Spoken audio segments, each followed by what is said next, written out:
শিক্ষা জাতির মেরুদণ্ড। দেখতে পাচ্ছেন ছোট্ট এই ছেলেটি বাইজিৎ তার নাম।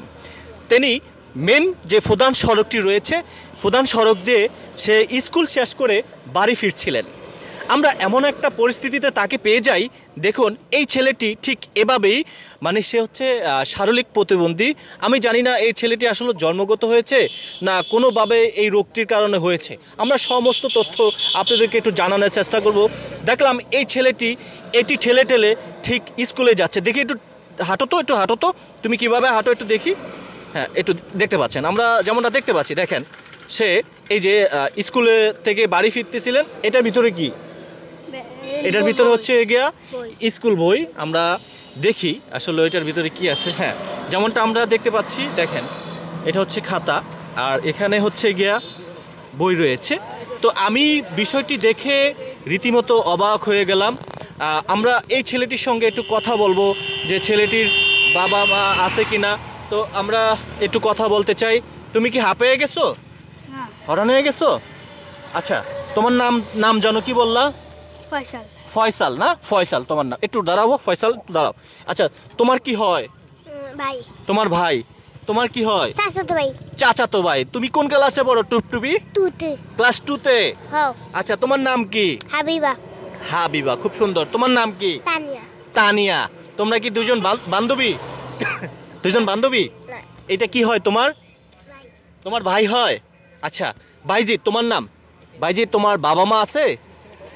আচ্ছা, তোমার বাবা কি করে? রাজমিস্ত্রি কাম করে। রাজমিস্ত্রি কাজ করে। এটা বানিয়ে দিয়েছে কে? বাবাই।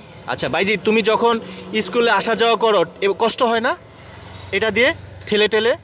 আচ্ছা, তুমি লেখাপড়া শেষ করে বড় হয়ে কি হতে চাও? তোমার স্বপ্ন কি? ডাক্তার। ডক্টর। ডক্টর হওয়ার স্বপ্ন এই ছেলেটির বাইজিৎ। আর তোমার এই যে সমস্যাটা, হ্যাঁ, সমস্যাটা কি করে হলো? গর্ভবতী। মানে জন্মগত এই অবস্থা? তোমার বাবা হচ্ছে রাজমিস্ত্রির কাজ করে।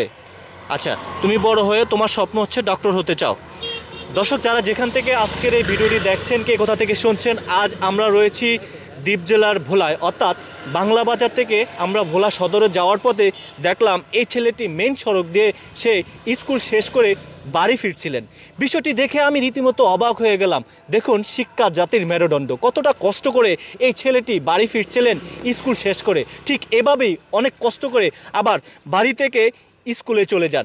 দর্শক সবাই ভিডিওটি শেয়ার করে দিবেন। একটু আবার দেখাই কতটা কষ্ট করছে। একটু হাঁটো তো, একটু হাঁটো তো বাইজিৎ, একটু হাঁটো তো বাইজিৎ। দেখেন এই যে, একটু দেখান এদিক থেকে ছেলেটা, এই যে দেখেন, একটু এদিক থেকে দেখেন। হ্যাঁ, হাঁটো, একটু হাঁটো, একটু হাঁটো।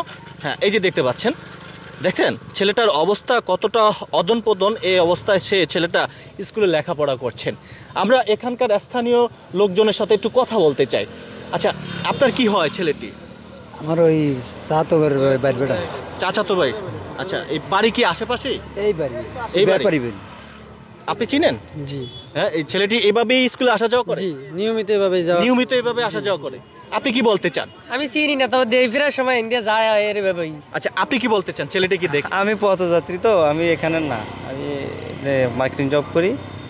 যাওয়ার সময় আপনাদের দেখে তারা এলাম। আচ্ছা, মূলত বিষয়টা হচ্ছে আমি এই ছেলেটির বাবা মাকে সাধুবাদ জানাইতে হয়, কারণ বাবা মা ছেলেটির কষ্ট দেখে এত সুন্দর করে মজবুত করে সে হচ্ছে 4 চাক্কার যে একটি ব্যারিং রয়েছে সেই ব্যারিং দিয়ে খুব সুন্দর করে কিন্তু গাড়িটি তৈরি করেছে, যাতে করে ছেলেটির কোনোভাবে কোনো ধরনের প্রবলেম না হয়। ভিডিওটি শেয়ার করে দিবেন আর কমেন্ট বক্সে আপনাদের মতামত জানাবেন।